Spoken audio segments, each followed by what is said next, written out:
Bakristo bavandimwe, Kristo yazakuzwe. Mbifurije kugira umunsi mwiza. Ni munyewe dusangira amasomo atagatifu Kiliziya y'umubyeyi wacu yateguriye kuri uyu munsi. Isomo rya mbere, isomo ryo mu ibaruwa ya mbere mutagatifu Pawulo intumwa yandikiye Timote. Mutima yanjye, ibyo nkwandikiye nizera ko nzaza vuba nkagusanga. Nyamara ariko ndamutse ntinze, ni ngombwa ko umenya uko wifata mu nzu y'Imana. Ndashaka kuvuga Kiliziya y'Imana nzima, yo nkingi ishyigikiye ukuri. Rwose ntawatinya kubivuga, iyobera ry'ubusabaniramana rirakomeye. Kristo yigaragarije muri kamere muntu, aba intungane ku bwa Roho, arangamirwa n'abamarayika, yamamazwa mu banyamahanga, yemerwa ku isi hose, ajyanwa mu ikuzo. Iryo ni ijambo ry'Imana. Zaburi. Uhoraho, ibyo wakoze biratangaje. Nzasingiza Uhoraho n'umutima wanjye wose, mu nteko y'intungane no mu ikoraniro rusange. Ibyo Uhoraho yakoze biratangaje, ababyitayeho bose bahugukira kubizirikana. Ibikorwa bye birangwa n'ubwiza n'ubudasumbwa, kandi ubutungane bwe bugahoraho iteka. Yashatse ko bagenda bibukiranya ibitangaza bye. Uhoraho ni umunyaneza n'umunyampuhwe.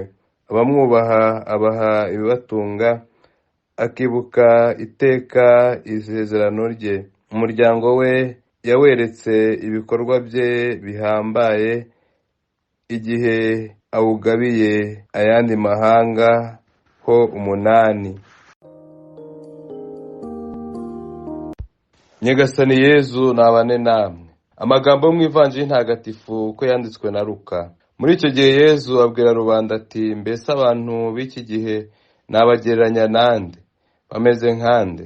Bameze nk'abana bicaye ku kibuga, bamwe babwira abandi bati, twavugije umwirongi maze ntimwabyina, duteye indirimbo z'amaganya ntimwarira.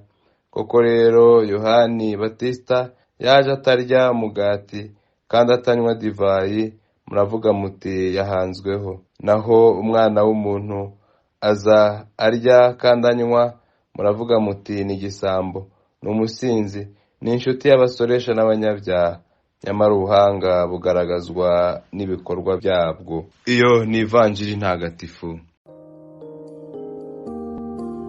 Bakristo bavandimwe, amasomo atagatifu Kiliziya y'umubyeyi wacu yaduteguriye kuri uyu munsi aragaruka ku iyobera ry'ubusabaniramana n'ubuhanga bwigaragariza mu bikorwa byarwo. Mu isomo rya mbere, Pawulo intumwa abinyujije ku nkoramutima ye Timote, aradushishikariza gusabana n'Imana tubikesha Kristo wigize umuntu akabana natwe, kandi akatugira abana b'Imana ku bwa batisimu itwinjiza muri Kiliziya y'Imana nzima, umuryango w'abana bayikunda. Pawulo akoresha ikigereranyo cy'umuryango mu kuvuga Kiliziya y'Imana nzima. Mu gihe cya sinodi yo ku mugabane wa Afurika, abepiskopi bahisemo ijambo umuryango nk'uburyo bwiza bwo gusobanura Kiliziya y'Imana muri Afurika. Mu muryango buri wese agira inshingano n'uburenganzira, akarangwa n'imyitwarire iwugenga. Ese ni gute tugomba kwifata muri Kiliziya? Imyifatire yacu igomba kudufasha kurangamira Yezu, kumwamamaza muri bose, kumwemera no kumwemeza abandi muri byose, tuyobowe kandi tubwirijwe na Roho we uzatugeza ku butungane. Mu Ivanjili Yezu aradusaba kwirinda kuba ba nta munoza. Ikigereranyo Yezu atanga kigaragaza ko hari abantu batanyurwa mu mibereho n'imigenzereze yabo. Yezu ababazwa nuko abantu banga kumuyoboka ngo abayobore ku Mana se. Abo Imana idutumaho tubabona nk'abahanzweho, kandi tukabacira imanza zishingiye ku buryo bitwara. Uko batwigaragariza kose, tubona impamvu yo kubarwanya no kubanga, kandi tukirengagiza ibyo batubwira n'ubutumwa batugezaho bwo guhinduka. Twe rero twihatire kuba mu bakira ubutumwa bw'Imana, kandi ubuhanga bwayo bwigaragarize mu bikorwa by'impuhwe n'imbabazi bya Yezu Nyirimpuhwe n'urukundo rudashira.